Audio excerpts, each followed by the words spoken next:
Hello and welcome to another update video about Solana. Solana has dipped into the B wave support. I've made it a little smaller because the upper sections are useless now. We don't need them anymore, and I try to keep the chart as clean as possible, as in case you're wondering.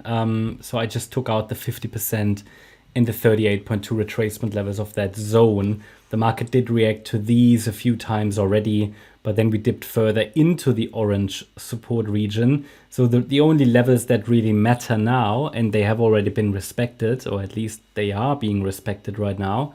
The only levels that matter for the orange scenario are in the support area for wave B, this B wave pullback after an A wave topped here on the 20th of May.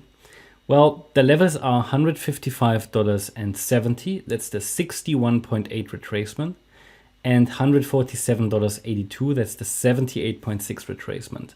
Because this is a B wave pullback, it might not stop at the 78.6 retracement. If this was a wave 2, it would more likely stop there or not even touch it. As a B wave, well, these are a little bit less predictable. B waves are very, very difficult structures. They sometimes overshoot to the downside, do all sorts of funny stuff, more or less funny. B waves are chameleon-like structures, so don't be surprised if a B wave overshoots to the downside, for example. Yeah, the support area is not an invalidation point, so if it breaks below support, it would be, let's say, not great for the orange scenario, which suggests further trend continuation towards the $200 mark or higher. But it wouldn't invalidate it. The orange count would only be invalidated with a break below the $137.80 level, pretty much here, yeah? The line where I've highlighted orange scenario invalidation. In addition to that, within the orange support region, there is a wave count, not a wave count, there is a level, the 100% Fib extension of orange wave A.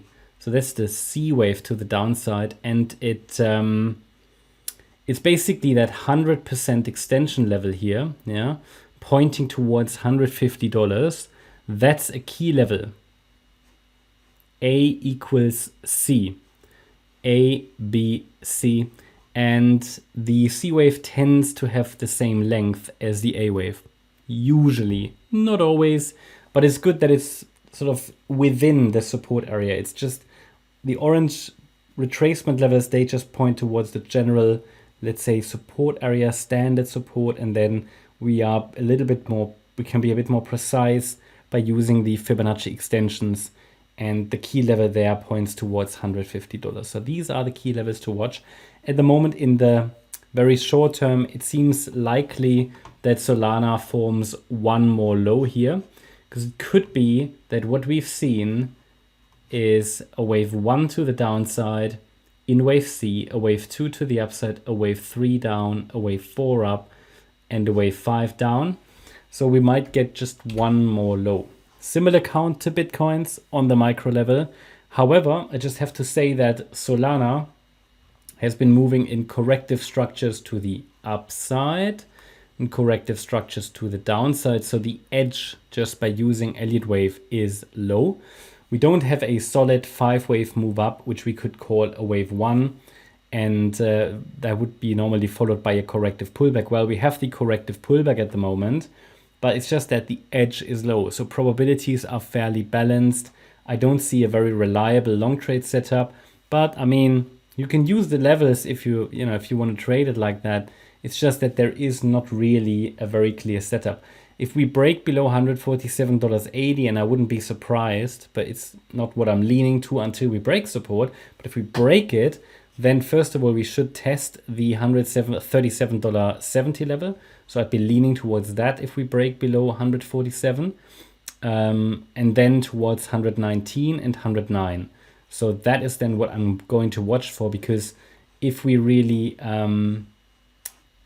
something is missing here. Must have accidentally deleted here the yellow A, B, C count. So that's what I'd be leaning towards then, if, but only if, that $147 level is broken and the price sustains below it. So overall, not really much new to say here about Solana. What it now would need to do, we would need to confirm that the C wave to the upside has started, which could send us to $205 next. I need to see a 5-wave move up above resistance. The nearest resistance that I can offer, really the nearest resistance is here, and I will have to choose the 61.8 fib level, $165.12. So that is standard resistance. It would require a 5-wave move up above that. Better would be a break above the last swing high at $173 to indicate that a low has formed in this B-wave pullback. So we're still ranging, we're still holding B-wave support. However, I'm still leaning towards the orange count, but probabilities are not very clear. Hope you liked the update about Solana. If you did, please hit the like button, leave a comment and subscribe. And if you really like the content, then please check out the channel membership. Also make sure that you follow us on Instagram and Twitter for additional content. Thanks a lot for watching. Bye-bye.